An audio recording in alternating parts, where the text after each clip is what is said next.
Rahim. I rather feel I should be listening to your people rather than it being this way around. Wisdom comes from the east, like the sun. But in any case, thank you for the request. I think that it would be a matter of repeating things that every Muslim already knows, which is the question of something that is ussisa ala taqwa, and that for the wusul to be correct, the usul have to be correct, and one has to build good foundations for an institution with a lot of dhikr, with a lot of husn al-zan, with a lot of examination of intention, with a lot of optimism in the divine purpose, and with a lot of prayer, a lot of dua. I think that has to be the water that we pour into the concrete that we're building from. And I've seen this in the smaller projects that I've been involved with, that when you do something that is truly for the sake of heaven, you are under a lot of scrutiny to make sure that you are, in some tiny sense, worthy of discharging this ultimately prophetic responsibility. So the niyyah, the qibla, should be absolutely clear, and one should treat the creation of an institution whose intention is, in this crazy age,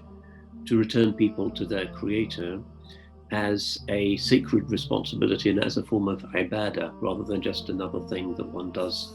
in one's career. And that's a real thing, because there are so many forces that are ranged against any kind of real religious upliftment in our age, as opposed to just more people shouting and panicking, and but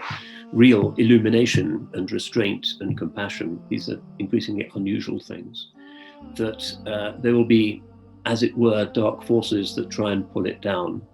And some of those forces are within ourselves,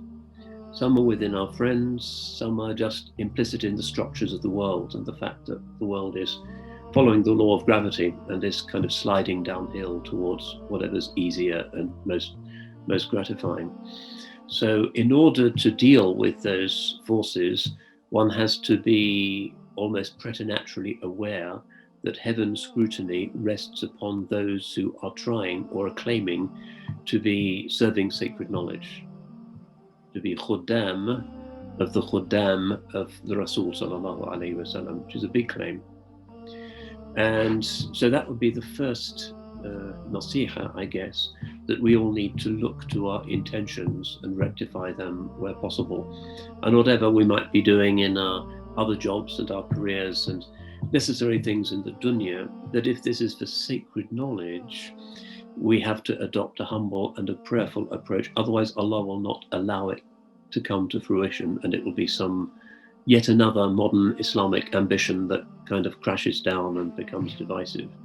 So yeah, ussisa ala taqwa is really important, and the awareness that Allah wali wa tawfiq,